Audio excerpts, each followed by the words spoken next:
Oke.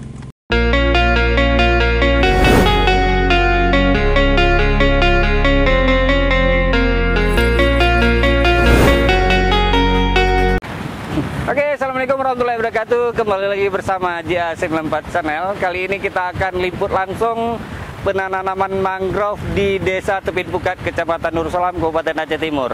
Nah, penanaman mangrove ini dimaksudkan dengan tujuan mengantisipasi abrasi pantai yang selama ini semakin hari semakin meluas. Kita akan temui langsung kelompok taninya bernama Bang Ilyas. Nah, beliau akan menyampaikan nanti kenapa tujuan penanaman mangrove ini dilakukan dan bagaimana kisah dalam mengorganisir kelompoknya untuk melakukan penanaman mangrove ini. Bang, kira-kira Bang, apa tujuannya? Pas saya lihat ada sekitar luas sekali sampai dari ujung sana ke ujung sana itu ada penanaman mangrove kami lihat tadi. Nah, kami tanya-tanya di masyarakat bahwa di sini diupayakan oleh salah satu kelompok, tapi kami nggak tahu juga kelompok apa. Ya, ini kelompok Raja Mangrove. Awalnya kelompok ini berdirinya kelompok ini berkat binaan NGO Yayasan Gajah Sumatera. Yagasu ya, Yagasu. Kira-kira pada bulan Oktober yang lalu kita mulai pembibitan dan penanaman colok. Yang penanaman colok ini sampai dari ujung sana Kuala Bago dan di Muara Kuala Bago juga kita lakukan tanaman colok ya, sampai ke perbatasan sana. Perbatasan Pukat dengan Matang Nehun. Nah, kita. Tapi ini belum sampai ya. Belum sampai ke sana ya. Ini baru tengah ya. Ya. Kita melihat yang sekarang sudah ditanam berapa mangrove? Ini adalah penanaman yang ketiga ya. Yang pertama kita tanam pada bulan 11 yang lalu. Itu ada 10.000 hektar.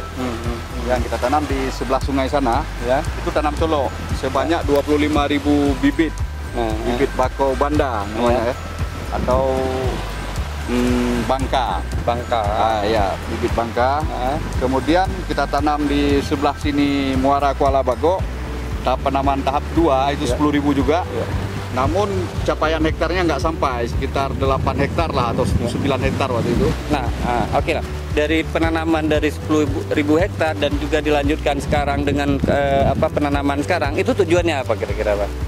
Ya, tujuan kita tidak lain karena kita melihat abrasi yang cukup parah di sini pasca tsunami. Itu sangat parah ya, abrasinya. Dari 2004 hingga saat ini. Dulu kan Anda lihat itu di sana ada banyak sekali ya itu yang minyak. Itu sumur minyak yang ditinggalkan asam merah. Kemudian di ujung sana di dekat bot sana itu ada juga pipa minyak yang ditinggalkan asam merah. Dulu pipa itu di darat lebih kurang 1 kilometer dengan laut. 1 kilometer setengah kilometer lah, 500 meter dengan laut. Tapi sekarang sudah berada lebih kurang hampir 500 meter dari pesisir pantai. Berarti udah masuk ke laut sekitar 500 meter. Ini yang di tempat kita berdiri saat ini adalah tambak warga ini. Ini tambak warga. Kemudian di sini ada pabrik garam dulu ya. Pabrik garam juga itu di masa-masa saya sekolah SMA saya sering main ke sini. Dan saat ini pabrik garamnya sudah ke laut juga.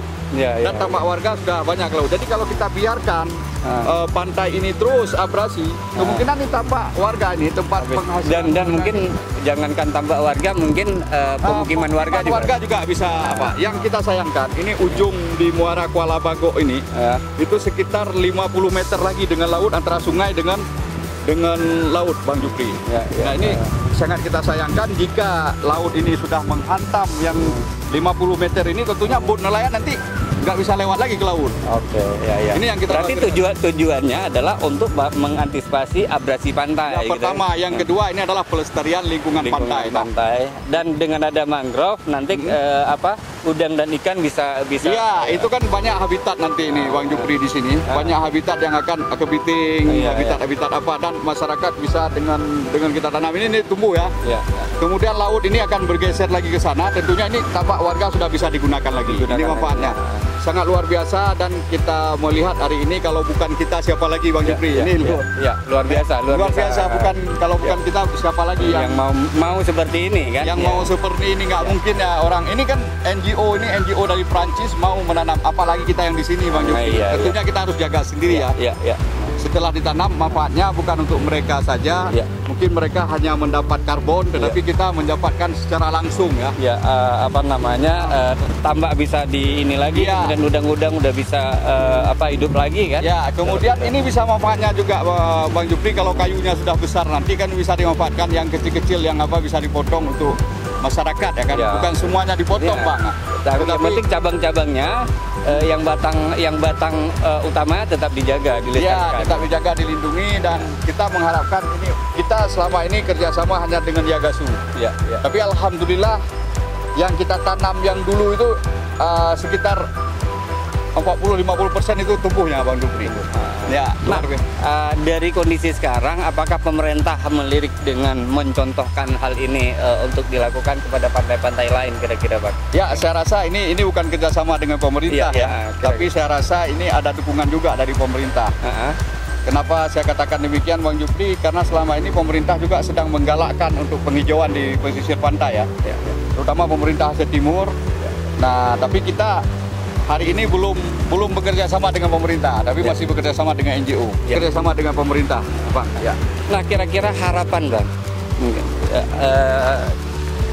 kira-kira harapan kepada masyarakat, harapan kepada nelayan-nelayan di sini, ini akan tumbuh besar nantinya.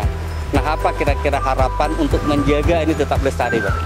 Ya, harapan kita yang pertama kepada masyarakat di pesisir Kecamatan Nurul Salam ini, kita mengharapkan mohon dijaga, sama-sama kita jaga, jangan dicabut yang sudah kita tanam ini. Kita sama-sama lestarikan. Orang sudah jauh-jauh memberi modal kepada kita untuk menanam ini, ya kan, dari pembibitan. Kita sama-sama menjagalah supaya alam pantai kita ini bisa kita lestarikan dengan baik, dan bisa saja ke depan ini kita jadikan untuk lokasi wisata mangrove juga yang telah dilakukan ya. Nah, yang harapan kita kepada pemerintah Aceh Timur juga, kepada pemerintah Aceh, ini sudah lama sebenarnya masyarakat di nelayan di sini mengajukan proposal untuk batu pemecah ombak. Nah, kalau kita menunggu batu pemecah ombak, Bang Jupri, ini tidak mungkin, kita harus menunggu beberapa tahun, mungkin puluhan tahun baru datang ya, karena pengambilan batu sekarang ini kan sangat sulit. Nah, tapi ini adalah salah satu upaya juga akan harapan kita dapat didukung oleh pemerintah daerah. Ini adalah tujuan mulia yang kita lakukan, karena Bang Jupri, kerusakan di laut ini dan di darat ini adalah akibat ulah manusia, itu sesuai dengan firman Allah.